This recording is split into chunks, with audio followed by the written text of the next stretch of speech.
Hi, കഴിഞ്ഞ വീഡിയോയിൽ പറഞ്ഞ പോലെ മലേഷ്യയിൽ ഇറങ്ങാനുള്ള പ്രൊസീജിയർ എന്താണെന്ന് കുറച്ചുപേർ ചോദിച്ചിരുന്നു. അപ്പോൾ പിന്നെ അതിന്റെ വീഡിയോ ഇടാമെന്ന് വെച്ചു. അതിനായി നമുക്ക് ആദ്യം വേണ്ടത് ഡിജിറ്റൽ അറൈവൽ കാർഡിന് അപ്ലൈ ചെയ്യുക എന്നതാണ്. ലിങ്ക് ഞാൻ ഡിസ്ക്രിപ്ഷനിൽ കൊടുത്തിട്ടുണ്ട്.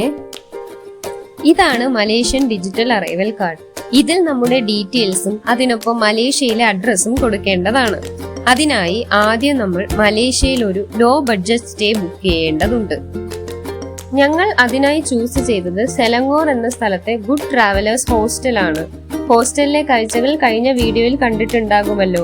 അതിന്റെ ലിങ്കും ഞാൻ ഡിസ്ക്രിപ്ഷനിൽ കൊടുത്തിട്ടുണ്ടാകും. ശേഷം name, mail ID, country code എന്നിവ ഫില്ല് ചെയ്ത് നെക്സ്റ്റിൽ ക്ലിക്ക് ചെയ്യുക. പേയ്മെന്റ് മെത്തേഡിലേക്ക് പോകുമ്പോൾ കാർഡ് ഡീറ്റെയിൽസ് കൊടുത്ത് ബുക്ക് നൗ കൊടുക്കണം. ക്യാഷ് അക്കൗണ്ടിൽ നിന്ന് ഓട്ടോ ഡെബിറ്റ് ആവും. ബുക്കിംഗ് ഡീറ്റെയിൽസ് സേവ് ചെയ്ത് വെക്കുക. മെൻഷൻ ചെയ്തിരിക്കുന്ന ലിങ്കിൽ ക്ലിക്ക് ചെയ്യുമ്പോൾ മലേഷ്യൻ എമിഗ്രേഷൻ ഡിപ്പാർട്ട്മെന്റിലേക്ക് ഡയറക്റ്റ് ആവുകയും ശേഷം ഒരു ഫോം വരികയും ചെയ്യും. അത് ഫില്ല് ചെയ്യുകയാണ് വേണ്ടത്. രജിസ്റ്ററിൽ ക്ലിക്ക് ചെയ്യുമ്പോൾ ചോദിക്കുന്ന പേഴ്സണൽ ഇൻഫർമേഷൻസ് ഫിൽ ചെയ്യണം. പേര്, passport number, date of birth, nationality, sex, expiry date of passport, email, country code, mobile number എന്നിങ്ങനെ. ഇത് കൂടാതെ ട്രാവലിംഗ് ഇൻഫർമേഷൻ സെക്ഷനിൽ അറൈവൽ ഡേറ്റ് ആയി മലേഷ്യയിൽ എത്തുന്ന ഡേറ്റും ഡിപ്പാർച്ചർ ഡേറ്റ് ആയി അവിടുന്ന് പുറപ്പെടുന്ന ഡേറ്റും കൊടുക്കണം. ഒരു കാര്യം ശ്രദ്ധിക്കണം, നമ്മൾ ട്രാവൽ ചെയ്യുന്നതിന് മിനിമം 3 ദിവസം മുന്നേ മാത്രമേ നമുക്കിതിന് അപ്ലൈ ചെയ്യാൻ പറ്റുള്ളൂ.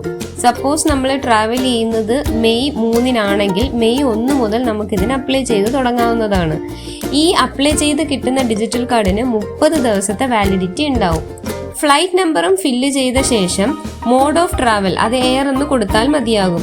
ഇനി അതിൽ ചോദിക്കുന്നത് ലാസ്റ്റ് പോർട്ട് ഓഫ് എംബാർക്കേഷൻ എന്നതാണ്. അതിന് ഇന്ത്യയിൽ നിന്നാണ് ട്രാവൽ സ്റ്റാർട്ട് ചെയ്യുന്നതെങ്കിൽ ഇന്ത്യ എന്ന് കൊടുക്കാം. പിന്നെ കൊടുക്കേണ്ടത് സ്റ്റേ ഡീറ്റെയിൽസ് ആണ്.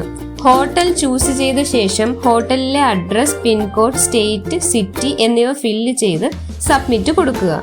സബ്മിറ്റ് ബട്ടണിൽ ക്ലിക്ക് ചെയ്യുമ്പോൾ നമുക്കൊരു മെയിൽ വന്നിട്ടുണ്ടാവും. ഒരിക്കൽ കൂടി സെയിം സൈറ്റിൽ കയറി ചെക്ക് രജിസ്ട്രേഷൻ ക്ലിക്ക് ചെയ്ത് പാസ്പോർട്ട് നമ്പറും നാഷണാലിറ്റിയും കൊടുത്ത ശേഷം പിൻ എന്ന് ചോദിക്കുന്ന സ്ഥലത്ത് മെയിലായി വന്ന പിൻ എൻ്റർ ചെയ്ത് കൊടുക്കണം. സബ്മിറ്റ് കൊടുക്കുമ്പോൾ നമുക്ക് ഡിജിറ്റൽ അറൈവൽ കാർഡ് ഡൗൺലോഡ് ചെയ്യാൻ സാധിക്കും.